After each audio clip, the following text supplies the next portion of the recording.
So Kenny, right off the top here, Mm-hmm.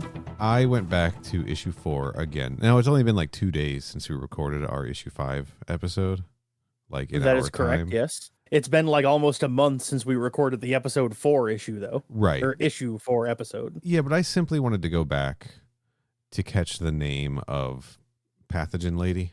Mm-hmm. And I know I shouted it out in the last episode. Her name is Lee. Okay. Lee, yes, I do actually remember that. I didn't. So I just want to make sure I got the name right, because we are both pretty sure Lee is the character on the cover of issue 6 here. And I know that this is not typically how we intro an episode, but I don't care. That's fine. So I'm on the pages where Melody and the guy with the messed up eye and infected Lee are getting on the Steel Team's shuttle, right? Mm-hmm. And Melody's asking, what's wrong with her? What's wrong with Lee, you know? And there's a fourth person. So there's a person in a hood. And it's person in the hood says, nothing, Mel, probably just got sick off of today's batch. What do you think that means? Because I'm thinking we might have missed something. I mean, we learned from issue 5, right, that the child is not suffering any radiation levels from the explosion that we see in issue 5, right? Yeah, correct. And they're like, oh, and that was the whole point of this, was like surviving radiation, right? Coming to get this biologic that would help the people in the catastrophe survive radiation poisoning or exposure to radiation, right? So was this a telling sign back in issue 4 that the human survivors on this planet, Tobler 9, is this one Tobler 9? Yeah, I believe it is. Yes, it is. That they knew about it. They've been taking this medicine, like, and they're doing like they're taking like a daily amount of this stuff to survive. Just like the David wept line, I did not catch this line when I was reading the comic. Right. And so I have to, put together and posit all of my ideas and my theories about it right now, because I didn't know that line existed until right now. Right. But my first initial gut instinct thought that I had when you told me that, I don't know, 40 seconds ago or however long ago it was, was that they had figured out a way to synthesize the medication and have been taking it. Yeah, I think I'm going to go with that. I don't think, unless something in issue 6 contradicts that, which I doubt will happen, because the only human survivor at this point is the child, right? Yeah, that's correct. The only other thing I thought it could be is maybe he's talking about food, or today's batch of, I don't know, soup or something, right? Yeah. And there is, I don't want to say evidence, but it would make sense that that's what it is, because just saying something so generic and offhandedly without it ever being followed up on like that is kind of a good indicator to me that they just meant it in the generic sense, batch of food or whatever. Yeah. But I don't know, it's more interesting to think that they've been synthesizing this biologic the entire time. That would be kind of fun. Yeah, I mean, obviously somehow they're immune to the radiation. So maybe it was in first reading, you're oh, today's batch. Oh, okay, I'll just disregard that line. Issue 5 rolls around, we find out the kid is not hurting from from being exposed to the radiation, and it recontextualizes that line. I just want to, cover all our bases here. I get you. Here on Crew Expendable, a show about alien stuff, where we are reading Marvel's Alien Icarus number 6, aka Alien Volume 2 number 6, right? Correct. It is the final number. It's the final issue in this arc. And I believe if reading the press release, if I read it correctly, it is also the final issue of Volume 2 of the comic, because I believe the next issue is going to be Volume 3, Issue 1. Yeah. Yes. Let's talk about that now before we get into this. Marvel confirmed there will be a new Alien series following this one. That's going to kick off in April with a new writer and a new artist, right? Declan Shalvey will be taking over as writer, and Andrea Briccardo will be the artist on a new Marvel book. And I'm sure it's just going to be called Alien #1, which is something that I'm a little annoyed with, just in terms of how we're covering these, right? Yeah. Because there's 2 Marvel Alien #1 through 6s now, right? And it will essentially be a third one if they keep this naming convention correct. And we are calling them by the storyline titles, and I'm just wondering why Marvel doesn't just put Alien Icarus on the cover of these issues, or Alien Bloodlines on the cover of the first arc, or Alien Sanctuary on the second one. Like, why are they not doing that? Truly no idea. And I'm not gonna lie, man, when I heard that Disney was buying Fox, and so therefore Marvel was going to have the Alien comic book license, literally the first thought that I had upon hearing that was, oh, that means over the course of 5 years there's going to be 8 different volumes of Alien comics, because that's what Marvel does. It's just a Marvel thing, isn't it? Like, it has been almost 30 years since a Punisher comic has ran more than like 20 issues. Jeez.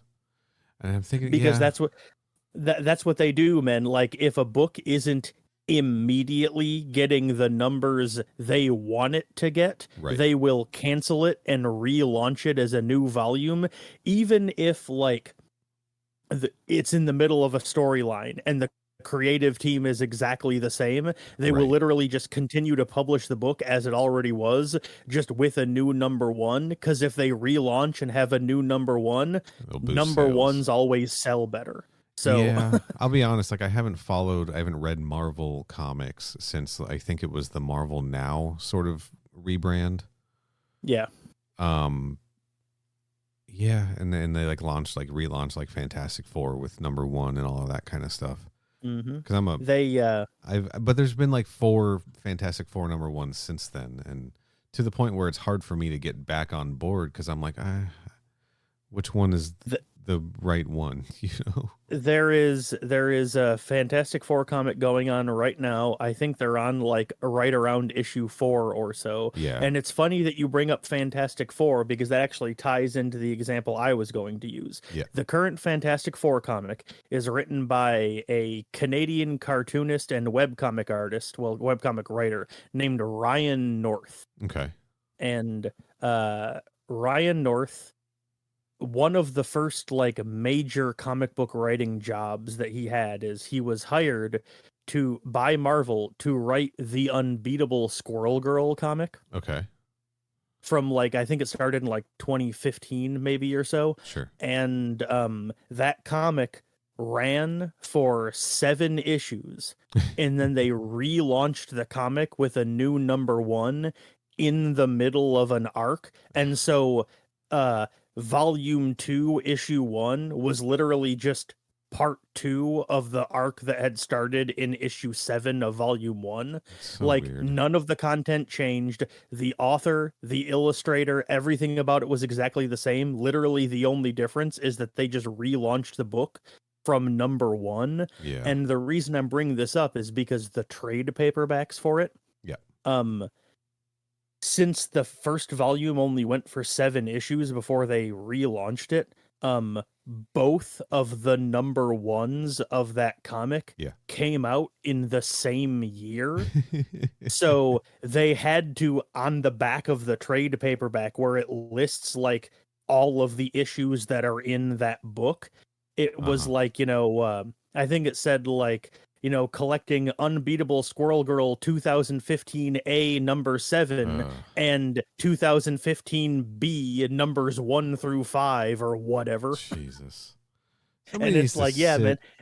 Yeah, they fucking do that shit so much that they literally relaunched a book 2 separate times in less than a year, dog. Somebody's got to sit down, CB Cebulski, and say, what are you doing, man?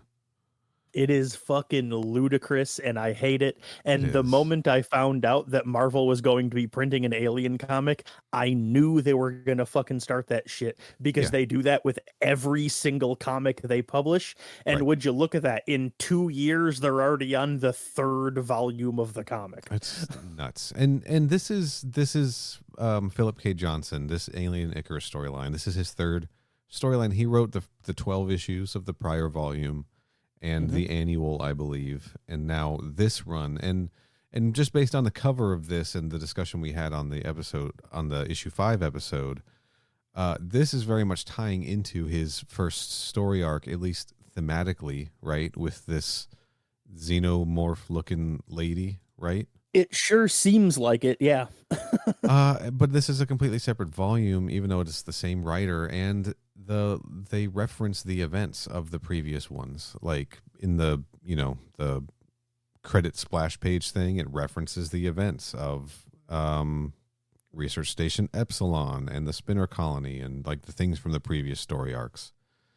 Yeah, it doesn't seem to be like, one single ongoing story in Right. that, this one, like this third arc is like a sequel to the previous arc. But like the way they've structured it is that they're all obviously like canon to each other, Yeah.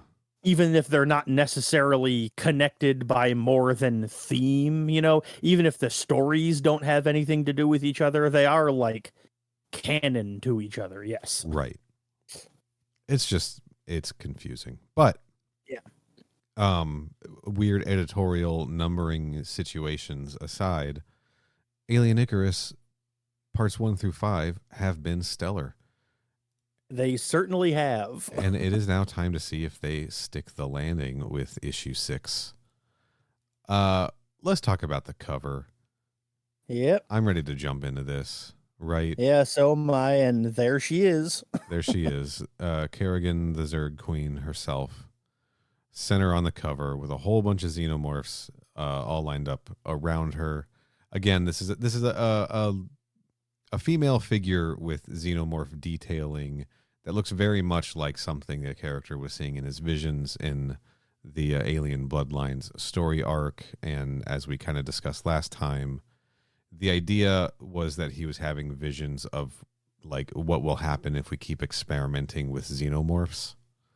We're going to come to a point where I guess we're creating like straight up human xenomorph hybrids, right? Yeah, yeah. And it looks like that's what we're getting. And this lady is standing on top of like a raised floor grate and with like exposed tread stairs, I'm going to assume. And underneath those stairs is Freya and Eli, the two remaining survivors of the SEAL team, and the deaf child that they rescued from the survivor colony, right? Still wearing the cool Mad Max goggles. Yes, still wearing the cool Mad Max goggles. Really awesome cover. There's a weird, like a detail that I'm really into is that the xenomorphs on this cover don't just look like copy and paste. Like there are little things in their, like the shape of the heads and stuff like that, that make them look like distinct creatures from each other. Oh yeah, he definitely drew all one, like each Right. all one of these like separately from each other. Yeah, for sure. I'm not implying that like they're copy and pasting normally, but like you can see that the detailing is different, and it just kind of gives, I don't know, it gives a little bit more believability to the creature design. Because like the thing that sort of bugs me about the movie Aliens is you can tell it's just like the same 6 suits over and over again, and they're all pretty much identical. I like when you can see, when you've got multiple xenomorphs, I like being able to see some difference in the structure, like in the body, right? I like the one on the extreme left side, like in the middle, the one that's like standing up and his face is like partially obscured by shadow. Yeah. And it's like the way that the shadow is reflecting off of his dome, it kind of looks like he almost has eyes and a nose. Yeah, and so I it can see makes that. his like screaming mouth almost look like a, hey guys, how's it going? Like cheesy grin. It really makes me laugh. I can totally see that. The heads on these look to me like the head of the Praetomorph from Covenant, right? Like I would agree to that. Yeah. like the shape of it is a little bit more similar to that. I'm just into it. Again, these Bjorn Berens covers are stellar. Oh yeah, all the covers have been top notch for sure. I think let's just, if you can remember, um, which cover do you think is your favorite of these 6 main covers? Man, First issue Go. was just a xenomorph kind of standing, holding like the torn body of a synthetic, right? Mm-hmm. Yep. Second issue was Eli and Freya sort of looking at the sample jars from the lab with like the green, like the, you know, the biological sample jars with a xenomorph kind of in the back behind them, sort of like. Yep. Third cover was Freya holding the child and doing like the Ripley Newt with the gun pose. You know? Okay. Yep. Fourth is the Queen with Freya sort of in the foreground and the Queen like holding a body against a wall. Mm-hmm. Fifth one was the knife fight between Eli and Freya that essentially got set up at the end of the issue while all the xenomorphs look on. And now this sixth one with the xenomorph lady and the dudes around her. I can only narrow it down to 2. I don't know which of the 2 I like better. Yeah. But issue 1 and issue, I believe, 4 with the Queen on it. Yeah. Those are probably my 2 favorites. Okay. Hands down, my favorite is issue 5's cover. All right. Yeah, it's dynamic. It's cool. I like that there's a conflict going on between 2 main characters in the midst of xenomorphs prowling around them, you know? And I just like the detailing and the faces and the action on it. I mean, don't get me wrong, it is cool, and I do like that cover. I just think Bjorn Berens is fucking phenomenal at drawing xenomorphs. Yes. I just like the specific way, like the details he adds in, the specific way it's like lined and shaded. There's just something about it that really makes his art pop on that character design. Totally. And so I really like it when he's like, here is a big picture of a xenomorph. And I was like, I like looking at this. I think if I were going to get a poster, right, that Queen one would probably be the poster I would get. Probably, but yeah. Just in terms of like, I don't know, the issue 5 cover is the most. I think it's the most fun. You know, that's fair. I mean, it's like I said, they're all good as we discussed last time. Right. I mean, they are all great covers. So also a reminder to the audience: I have been sick. So give me a break here if I'm a little off my game. Let's dive into this thing, man. Yeah, let's do it. Yeah. Starting the final issue of Icarus, baby. Once again, written by Philip Kennedy Johnson with art by Julius Ota, colors by Yen Nitro, letters by Clayton Cowles, covers by Bjorn Berens. We're going to give some full credits here. There were variant covers by James Herron and Nick Klein for this issue. Jay Bowen credited with design. I'm guessing the design of the books, like perhaps this credit splash page I'm looking at, right? Mm-hmm. Anita Okoye and Kat Gregorowitz are assistant editors. Sorry about screwing up those names like crazy. Sarah Brunstad is the editor, and C.B. Cebulski is the editor-in-chief. We're going to give a special thanks down here to Steve Aisbell, Leanne Hackman, Sarah Huck, Allison Giordano, Jackson Kaplan, Jeffrey Thomas, Carol Roeder, and Nicole Spiegel at Disney. Shout out to those people. That's a lot of Disney people to be running this book through. But for the final issue, let's read all the credits. I have one last thing I want to add. I'm hoping the mic is going to pick this up. Okay.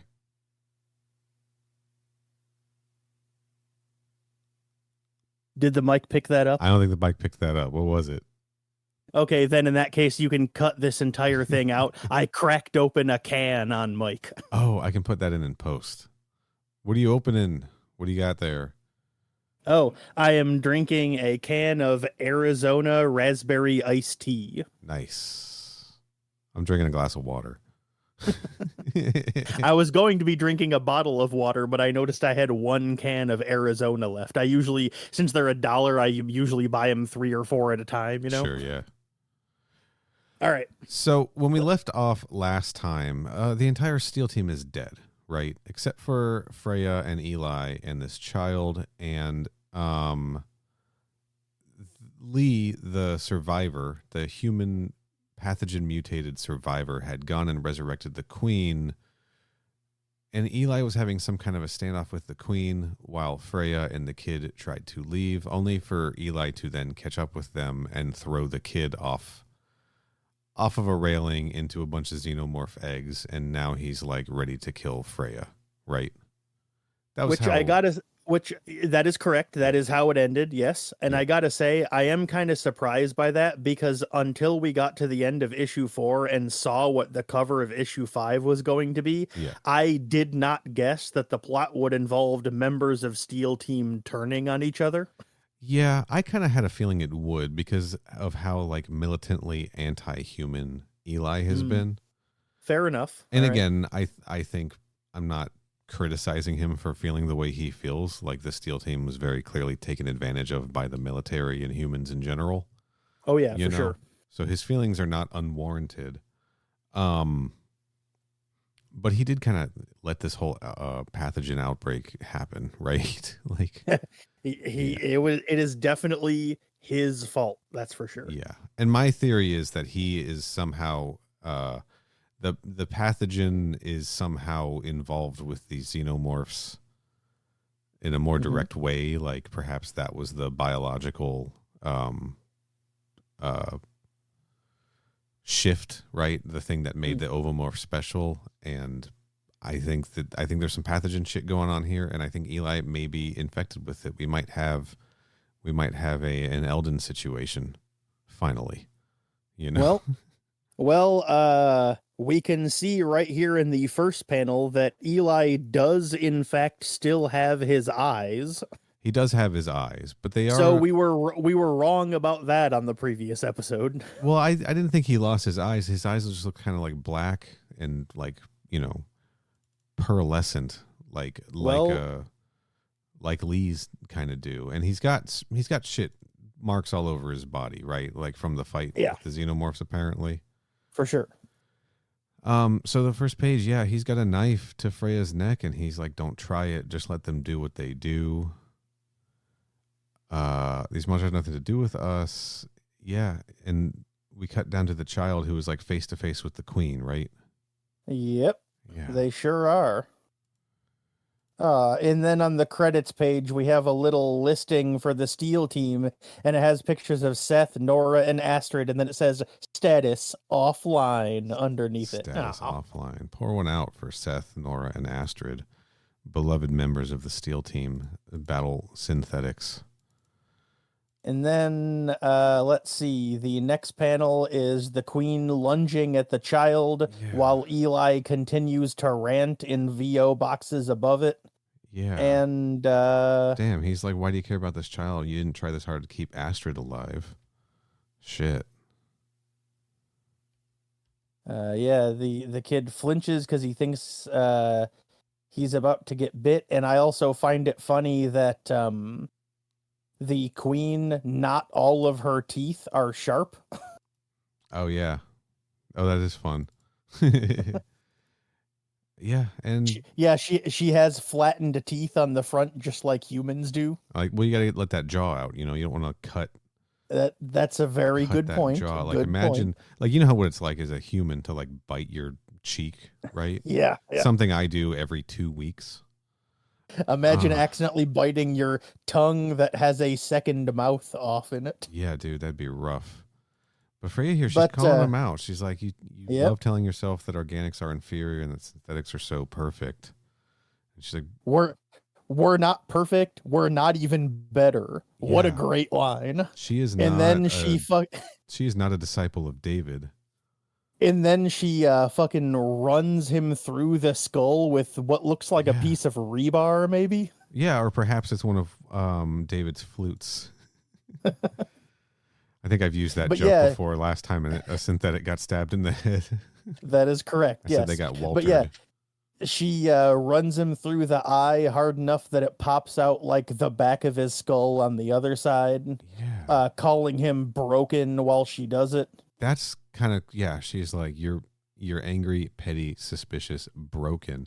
That, I feel like telling a synthetic that they're broken is like a deep criticism, a deep insult for synthetics, right? Probably. I would believe it.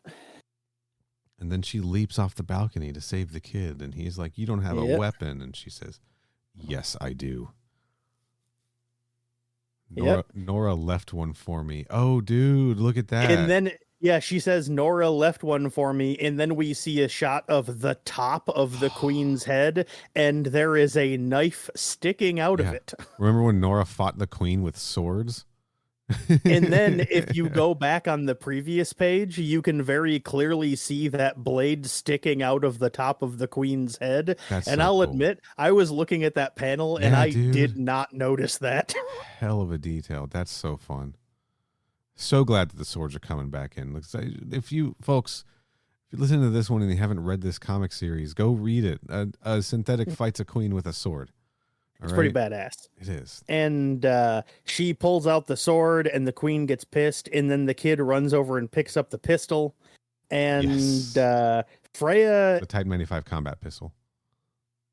Freya's slashing around and the queen gets pissed and knocks her around. They get into a big knockdown, drag-out fight. And then... Wham, dude, the queen suddenly partially explodes. I love this panel prior to that when she knocks Freya into like the ovomorphs and we've got the big comic book stylized wham letters, you know? Yeah. This is a good panel, man. I love this book. This book is like walking like the perfect comic book art line for me, where it looks modern, but it also looks 90s, if that makes sense. Yeah. Yeah, I hear you. It's really good. And then, then there's a big explosion that engulfs the queen partially in flames with a big, huge ba-woom. Ba-woom. Loving the lettering on this. And it turns out it was Eli firing a grenade out of a M41A pulse rifle. And literally, like, when the flames subside, he goes, "We're not done." And Freya just goes, "Yeah, I know." I know. She runs off. The kid is running up the stairs. There's a big storm a-brewing, I guess. Oh no, the kid got attacked by a bunch of face huggers. Yeah, dude. And the storm, remember the acid rain? The storms here are like acidic. Mm-hmm. That's important to note. The face huggers are just about to get him when Freya comes out of nowhere and pulls both of them off and throws them into the sky. Grabs them by her hand and just hurls them. But then they turn around and the queen, who is still on fire, is standing right the fuck there. Not looking so good, Your Highness. That's good. This is an example of good witty banter in an Alien comic. And then it's just me now. Freya versus the injured queen in acid rain. And the queen starts to lunge at her. She dodges to the side, gets the pharyngeal jaw on her forearm, and then fucking pulls the queen's second jaw out of her mouth. I'm so excited about this comic book. Acid blood everywhere, gurgling all over the place. The kid tosses her the gun. And then she shoots she sticks her hand inside of the queen's mouth and then shoots her through the head multiple times from inside her skull. Whoops, the queen is down. And then while her arm is melting into nothing, Freya insists to the kid that they're going to be okay, just as the ship from what's-his-face, Thunderbolt Ross starts General coming Thunderbolt Ross. Just want to comment again, I really love the sign language between the child and Freya.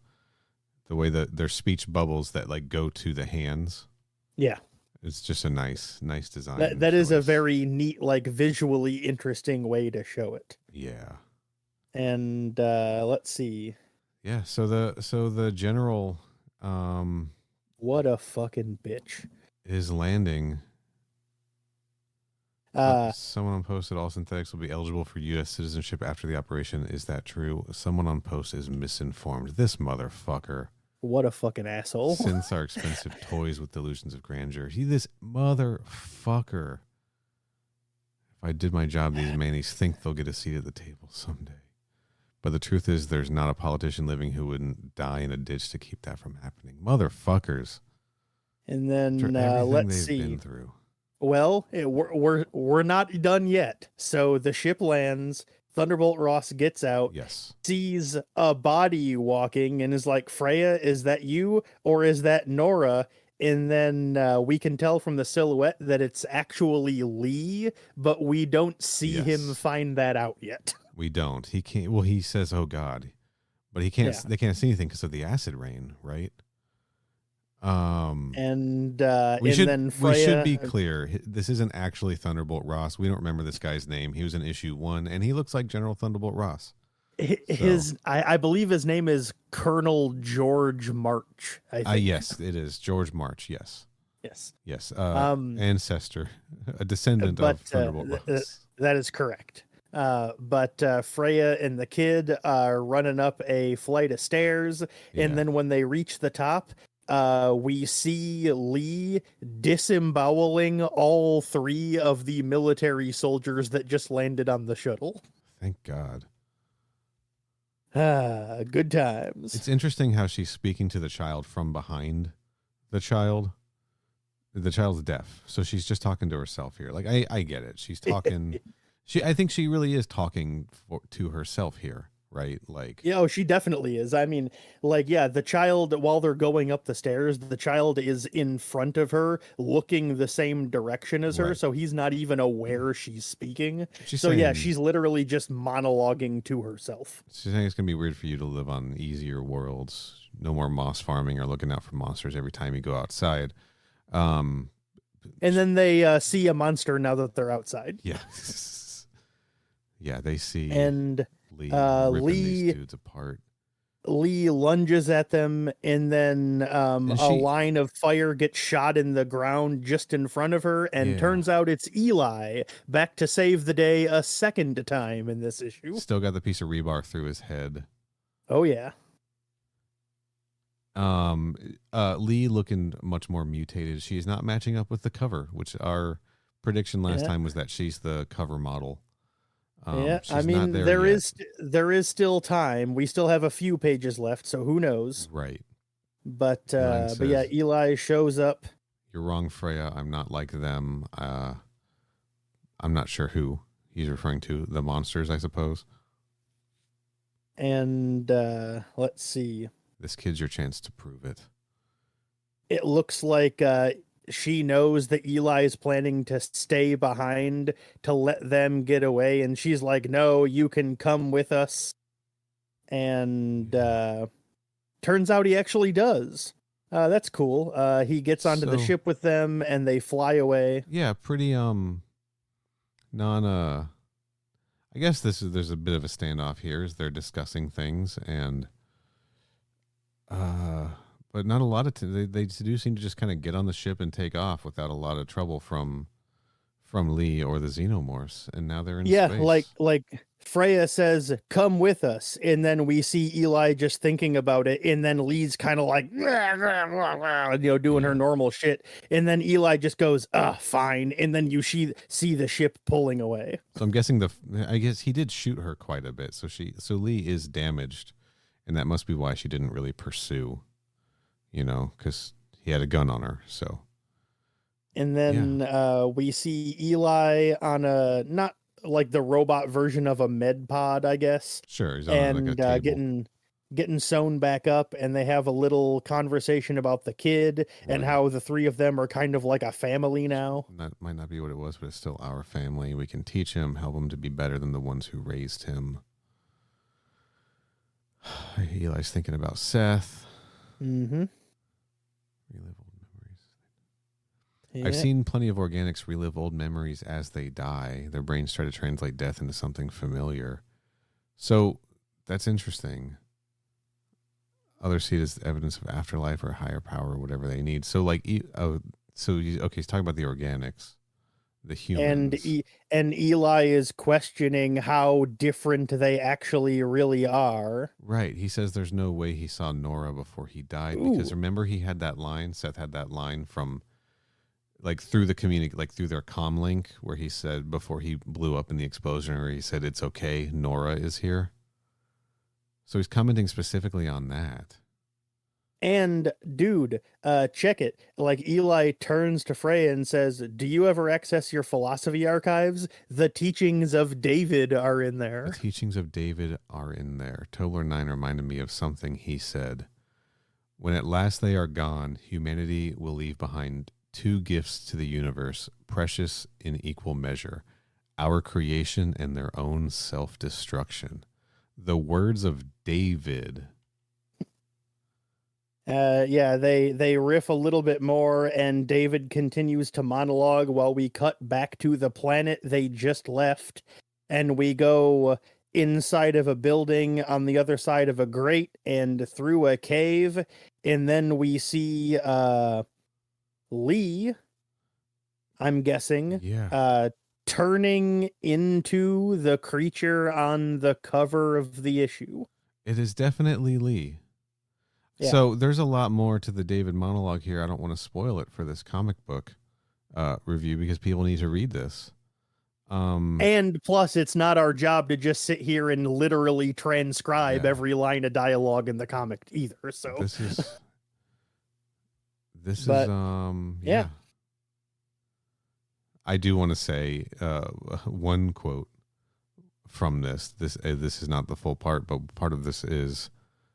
Since the first man raised his eyes to the night sky, his destruction has called out to him, seducing him from the blackness of space. Right? That's more Duncan Fields kind of stuff, but more specifically, that's very Lovecraft, right? Eldritch horror. Yeah, for sure. Yeah, horrors from space, like.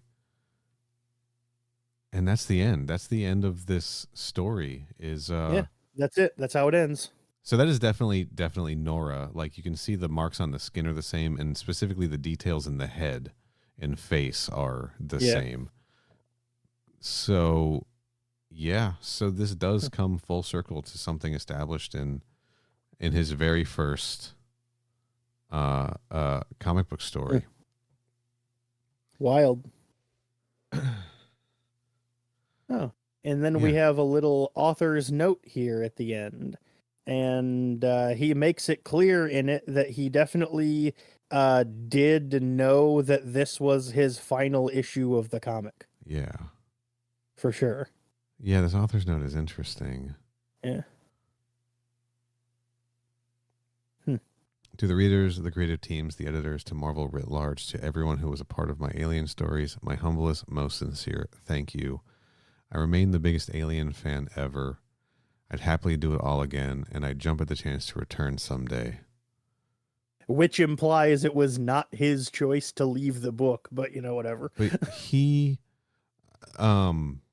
this was good. I think I'm going to say it. They stuck the landing. I do feel like the exit from the planet was not a little like we needed one more panel, maybe. Here's the thing. I'm not saying I don't think they stuck the landing. I'm just saying what we have is probably 70% of what it should have been. I like the idea that like everything, they're on this platform at the end and everything's come to a head, right? The humans are dead, right? They were going to betray them, didn't get the chance to because they got killed. And I think deep down, Freya knew that was going to happen, right? I think they even like talked about that in the early, like in issue 2, For sure. But now you've got the Xenomorphs and Pathogen Lee standing between like them and the ship, and Eli kind of returning and sort of having a little redemption arc, even though he's the one who sort of set this catastrophe off in the first place, right? Yeah. But we get Freya's like Grace, like she doesn't want to just get rid of him, she still cares about him. She's a compassionate person, even if she's an artificial one, right? Mm-hmm. So we do get it wraps up the only way it kind of can, in my opinion. I'm glad it didn't wrap up with some gigantic nuclear explosion and they're leaving these pieces out there to get revisited, you know? Because they don't have an option. They're like, what do we do? If we go in there and try to do anything to destroy this place, like, we're not going to be able to. But what's interesting is that they make the choice to not kill Lee, right?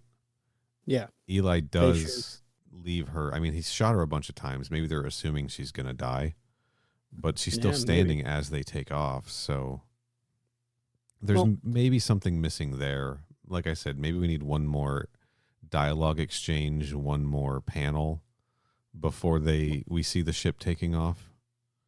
Well, my issue here is that, like, yeah, I know the issue is the same length the other ones have been, but it felt like it was only like 8 or 10 pages long. Like, we got through it really fast and not a lot actually happened. And like I said earlier, I'm not saying it didn't stick the landing, because the ending is fine. I don't have a problem with it. Yeah. It's probably the ending is probably my least favorite part of this arc, though.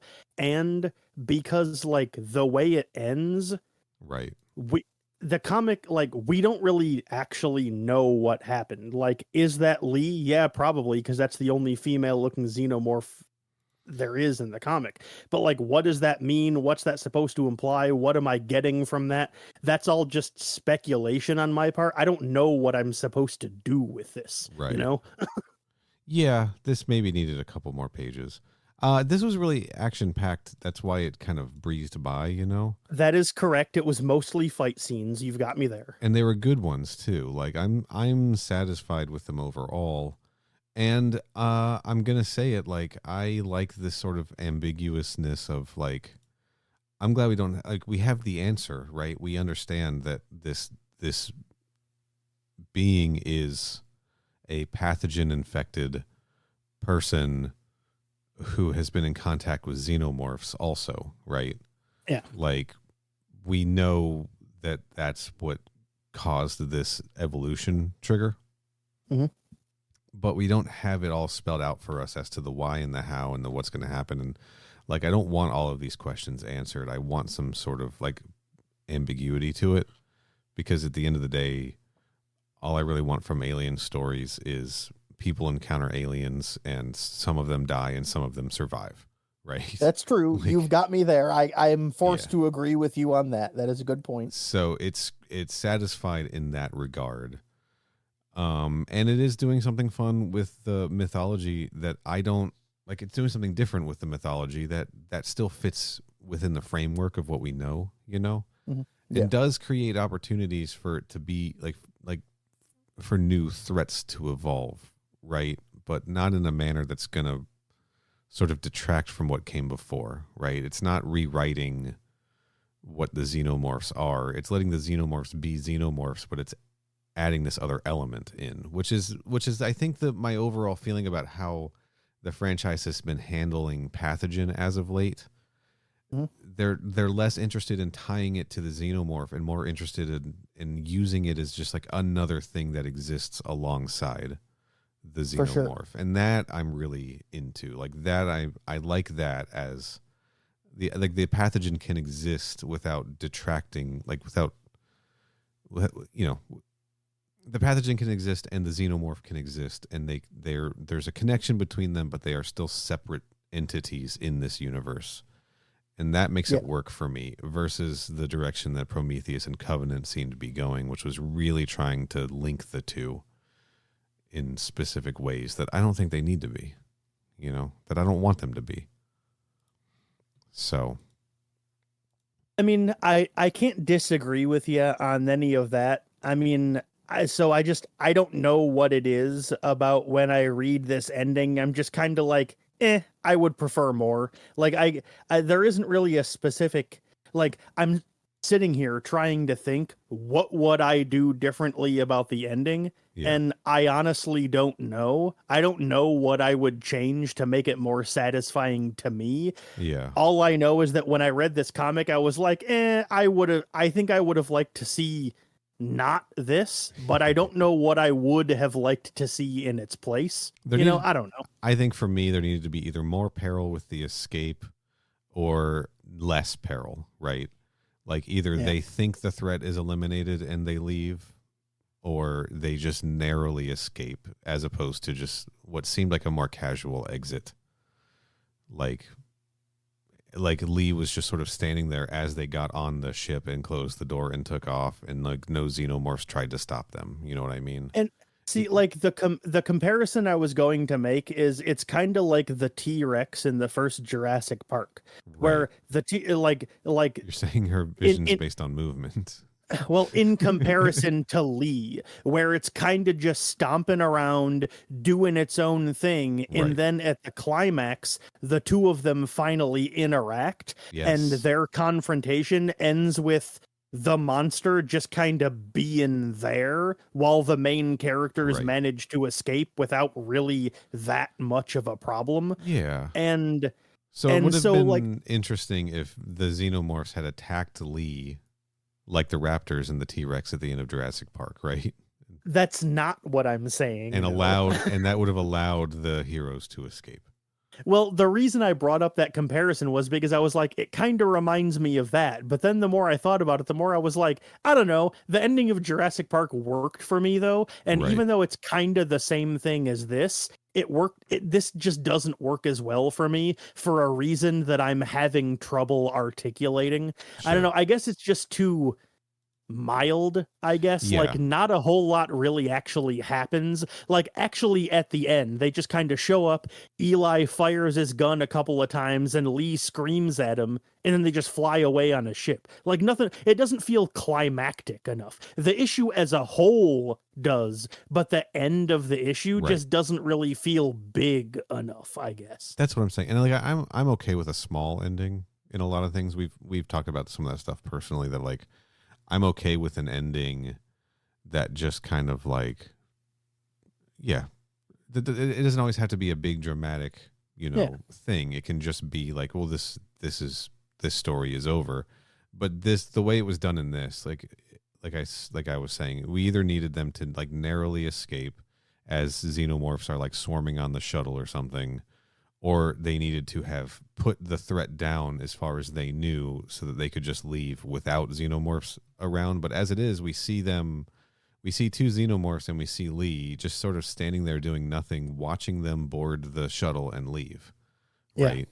And that's the part that just doesn't track. And again, like I know that Lee's been shot up, so maybe she's not in like a good condition to fight, but the other xenomorphs that are with her certainly are, right? Like, and even if she had been shot up, like she's still standing there roaring at them. Like even if she had gotten a bunch of bullet holes in her, like it still wasn't enough to stop her from literally being able to just run over there if she wanted to. Although I guess the xenomorphs that are there don't show up until the shuttle's in the air, so maybe it was just her on her own and she didn't think she could take them on, even though she just killed 3 soldiers, right? Yeah. But in any case, this David stuff's pretty fascinating. I'm sort of looking through some of this dialogue again, and I'm excited at the prospect that there could be more of this synthetic David stuff in the future. I mentioned that previously also. I'm excited at the fact that Freya and Eli survived. Mm-hmm. And that Freya could come back in a future story. I really like this character. I think she's a good lead character. She's an interesting, she's an interesting take on the synthetic, right? Like, she's not, she's very human, and not anti-human. Like, she's like the opposite of David almost, right? Mm-hmm. And I'd be excited to see Freya show up in future comics, or maybe be a main character on the FX TV show. I don't know.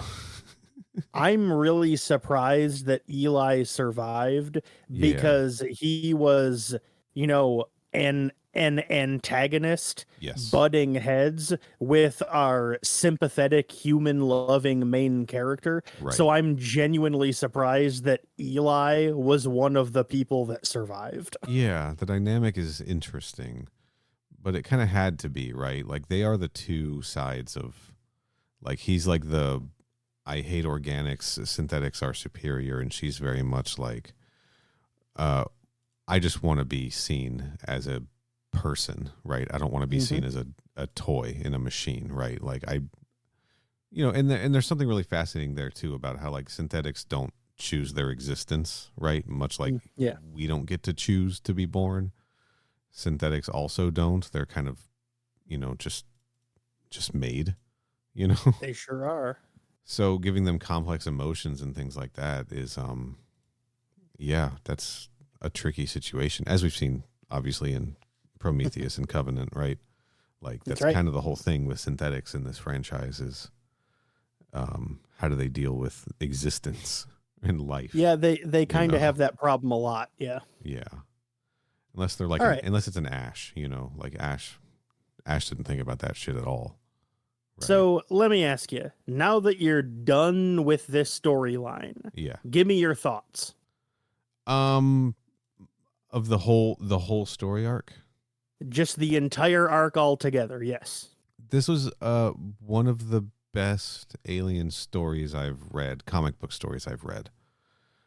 I don't know that I'm willing to, like, I first of all, I have a hard time comparing and contrasting like different medium, right? Like, comics are comics. I can't really compare them to movies. You know what I'm saying? So I'm not going to like talk about how this fits into like versus Alien or Aliens or whatever. But like in terms of the medium of comic book, this is probably my favorite one that I've read so far. And I haven't read a ton of them. I mean, we all know what we've read for the show and we've read the Verheiden comic at this point, and I've read a few other ones over the years. This has got to be like, this is the one that I would like. This and Dead Orbit, right, are like top tier for me. Books I would hand to somebody to be like, hey, if you like Alien, you should check out these Alien books. You should check out Icarus and you should check out Dead Orbit. Like, it is up there in that way for me. I think it capitalizes on the medium it's made in, right? The art is good. It does comic booky things. It takes chances. It's fun to look at. So I think it excels in terms of Alien comics, and I will read this again. At some point, like I will read this. I will go back to this one. Yeah, I dig it. I really dig it, and I'm really hoping, like I really like these characters, and I'm really hoping like Freya will show up in the future. I mean, let's be real, dude. This is synthetics having sword fights with aliens. Like, who's not on board for that? Like, let's be clear. It is extremely cool, not gonna lie. And the giant axes and shit, like that giant axe fucking kicked so much ass, dude. Yeah, I loved reading this. What about you? Again, I'm going to, like you did, limit my discussion to the comics that we've talked about for the show. Yeah. And this is definitely my favorite comic we've read so far for the show. Yeah. I don't necessarily know if I would say by a long shot, because there are a few other ones we've done that I've really liked. But this is definitely my favorite Alien comic we've covered on the show. Maybe even my favorite comic, because I really do like AVP a lot. But Archie versus Predator? That would be Archie versus Predator. Yeah. Yes, I do really like that comic a lot. Yes. But this comic was real good. I like the pacing of it. Like, I remember back in episode 1 of this arc, ironically enough, right, that we were talking about how we were worried that maybe the pace was a little slow, but we're willing to give it time because they're still like setting everything up. Yeah. And it's like, now in retrospect, no, I'm glad that they put all that lore dumping in episode 1 or in issue 1, just so that we could get right to it and just have a whole bunch of wholesale slaughter for the rest of the comic. Yeah. I thought the pacing was really good. The artwork was great. The characters were kind of ill-defined, but they each had a couple of like defining character traits that made them easy to remember, like apart from each other. A little generic, right? In terms of a little bit, yeah. Right. Archetypal. But like I said, they were memorable. outside of the name of Astrid, otherwise they were memorable. Well, her character was memorable. There's just the name for some reason. Because, she wasn't coupled off, right? So people weren't addressing her that often. But yeah, the artwork was great. I thought the pacing was good. The action and the gore were both really good. Both styles of artwork, i.e. interior and cover, the Xenomorphs looked fucking great. Yes. I was a little cold, a little mild on the end, but like not enough for it to really like ruin my opinion of the rest of the book. Yeah. So overall, I would give this an extremely good rating, and anyone listening to it, absolutely go read this book. It is phenomenal stuff. Absolutely worth your time and your money. Go read it 100%. This will be, I think, the benchmark, right? This will be what other Marvel series, and I think even past stuff, even Dark Horse series and stuff like that, this will be what we compare the comics to. It certainly will be for me. Like this was whether that was the intention or not, I'm going to be doing that from here on out. Whether it necessarily deserves to or not, I will be. Just the hook of this thing. This was a heist gone bad, starring synthetics on a planet overrun by xenomorphs and human survivors with pathogen blood. Like this is, there was nothing.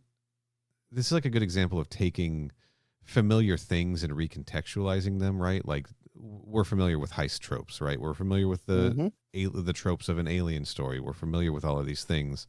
The even like the D&D adventuring party aspect of this, when they're like loaded up with their cloaks and their big ass weapons and crossbows and shit. Like, it's just a bunch of cool shit, like mushed together into something that becomes original. It's like a Tarantino movie, right?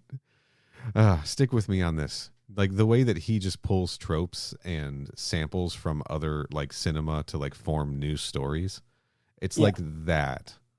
Yeah, I mean, I knew what you meant. It's thematically like one, if not necessarily stylistically. Yeah, I know what you mean. Right. This is a good book, and I'm excited to see if these things pop up. And in general, like I'm excited that this is the direction that, like, I hope that this is the direction that Marvel goes with these comics, right? To speak a little bit, we haven't covered his other arcs, but like the Alien Bloodlines, Philip K. Johnson, the first Marvel arc, fairly generic in terms of what you'd expect. It's a space marine going to a space station, right, where there's been a xenomorph problem, and he has to stop it. Yeah, and there's a genetically modified xenomorph involved in that, right? His second arc, I thought was better than that first one. Not as good as this one, but pretty good. Involves like sort of anti-technology religious, an anti-technology religious group, like trying to like settle their own planet, in exchange for like running the atmosphere processors for Weyland-Yutani, I believe. And the idea is like they'll get to like homestead on the planet once they've done this, Nice. And then like Weyland-Yutani doing what Weyland-Yutani does and dropping xenomorphs on them so they don't have to honor the deal. Like a very cool, interesting, original concept of a story. It's not just like, it's still very alien in that it's people trying to survive against an alien infestation, right? People who are kind of ill prepared for it. And there's twists and turns and stuff. I'm not going to spoil it here because we're going to cover that arc sooner or later. Yeah. So we move into something kind of generic with the first arc to something more original with the second one, to something even more original with this one. And I'm really excited if this is the direction that the Marvel is going to go with the Alien series, that they're going to keep doing like interesting genre spins that have xenomorphs in them. I'm hoping, like, as every Marvel arc has gotten better, every arc has been better than the previous one. I am hoping that trend continues as long as Marvel is putting these books out. For sure. Yeah. For sure. So we'll see what happens with the new creative team in April when that book rolls out. There is a little preview for it. The cover is on the last page of this book, and it looks like we might be getting maybe a throwback to Aliens Aftermath. We're gonna get some xenomorphs in the snow. It looks like to me. Mm-hmm. And that's the image is like it's the surface of like a frozen lake, and it's kind of cracked, and you can see what looks to be maybe a xenomorph crawling around like underneath it, attached to the underside of the frozen ice. Yeah. And then a a spike tail is breaking through from underneath, poking out above the surface. Yeah, it's good. It's got my attention. Right. It looks interesting, that's for sure, because as I've gone on record before, I fucking love The Thing, baby. Yeah. So, and of course, I famously picked the most obvious touchstone of a xenomorph in snow when I went with the Aliens Aftermath one shot and not Alien versus Predator the movie. That's fine. That's anyway. Fine. Well, here's the thing. That makes sense because we haven't covered Alien vs. Predator the movie yet. That's fair. So true. That's true. All right. I do have one last question for you. Yeah. Any final thoughts about this issue specifically? Yeah, I get a sense I liked it more than you. I've got no big issues with this, except for, again, what happened when they were boarding the ship. Just needing, I think, one or two more panels or another dialogue exchange or maybe a page just to kind of solidify what was going on there. Mm-hmm. Just to make it flow a little better, right? Yeah. Beyond that, no, everything about this was great. The action was great. The twist with the sword in the queen head was awesome. Like, I loved it. I think Eli's emotional arc is a little bit that might have needed more time. Little sudden, but a little sudden in the last issue, and also a little sudden in this issue. He maybe remains a little bit undeveloped for me, but I mean, I totally get that he might have just been in a crisis situation and have guilt about causing the outbreak that he doesn't understand how to process. Yeah. Right. He seems a little emotionally stunted, like David, and it makes sense that if he's been checking out the philosophy of David, the teachings of David, that he might just be all twisted up in his head, you know? I hear you. So I can kind of give that stuff a pass, even though those assumptions I'm making aren't on the page, like they do track for me, you know? Yeah. So, but all in all, the action in this was like really good, and there was a lot of really cool set pieces, and seeing Freya face off with the queen was rad, and I liked this issue. This was a good one. Not my favorite overall, right? Probably. I will agree to that, yeah. Probably issues 4 and 5 were the sweet spot for me, ultimately. But still, I think a very, very good issue. What about you? Final thoughts? I just have a couple of very brief ones. I was going back through, the issues, just, reacquainting myself, recontextualizing myself with the comic now that I know everything that happens in it. Yeah. And the panel where after Eli lights up the queen and then the kid runs to the top of the building and then gets attacked by those two facehuggers. Yeah. There is one specific panel when the facehuggers are on him where you see the two of them, like it's a close-up, like an extreme close-up shot of the kid's face while there is a facehugger crawling over it about to I fucking hate that panel so much. I was so upset when I saw that because it's a good panel, man. It's they've arguably never looked more spider-like than they do in that panel, and it really freaked me the hell out. I was like, I do not want to look at that. It was great. I loved it in the sense of it gave me that feeling of revulsion that it's supposed to, Right. I gotta say, man, looking back at this, the layouts in this book are extremely good. The actual panel layout itself, there's a lot of like overlapping panels with it. Like, it looks very cool. This is what I was saying about how like this really, it knows it's a comic book and it's really taking advantage of being a comic book. For like, sure. If like comic fans out there, you know what I mean. Like, this is a well designed book, like cover to cover. The other final thought that I had is at the very end, like after they've already after they've already escaped the planet and it's just the three of them. Yes. And Eli is like lying in the, robot med bay, like getting stitched up. Yes. And it cuts to Freya, who's like, talking to him.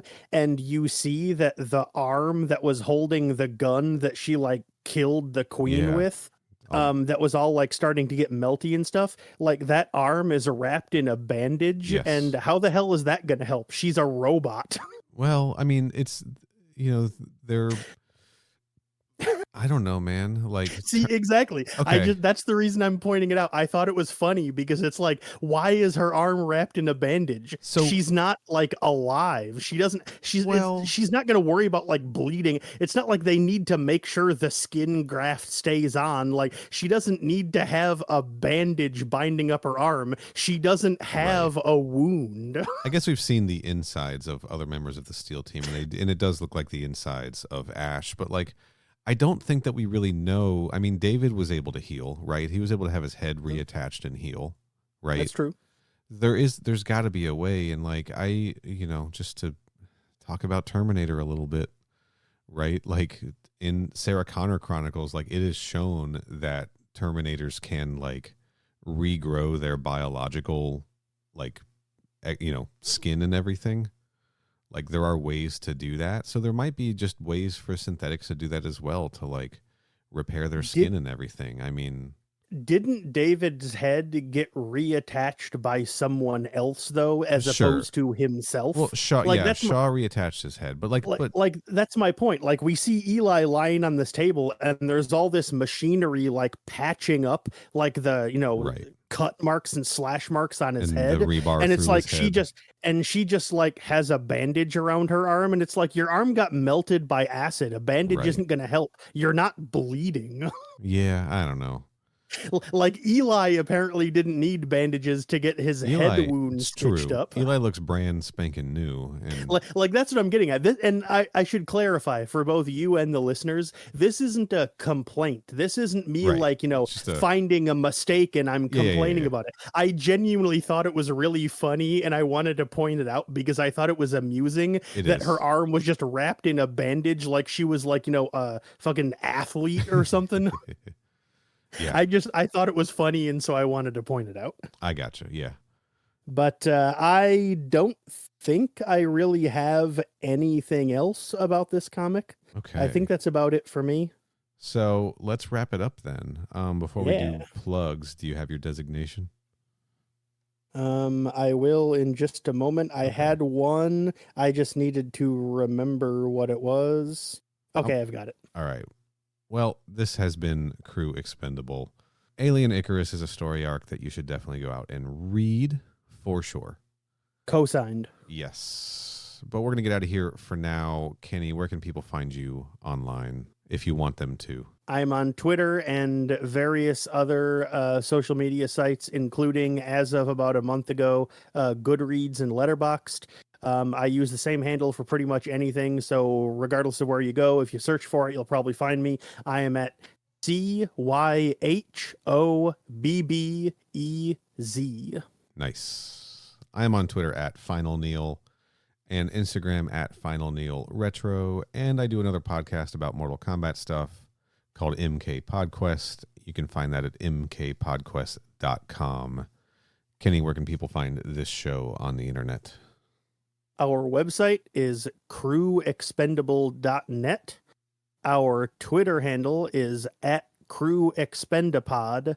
Our Instagram handle is at crewexpendablepod. And if you want to send us an email, it's mother@crewexpendable.net. Yeah, send us some emails. Let us know what you think of Alien Icarus or any of the other things that we talked about. Give us your hot takes on Duncan Fields. That's right. We need those Duncan Fields hot takes. Hand them over. Yeah. Excuse me. Again, I've been sick. Next week, or next episode, should be next week, honestly. We will finally be getting into the Mark Verheiden Aliens comics from 1987?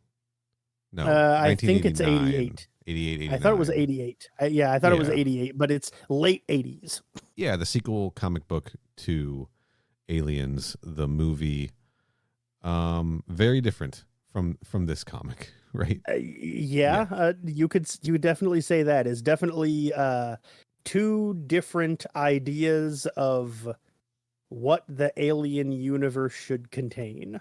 Yeah, and we've already recorded episodes on those comics prior to these.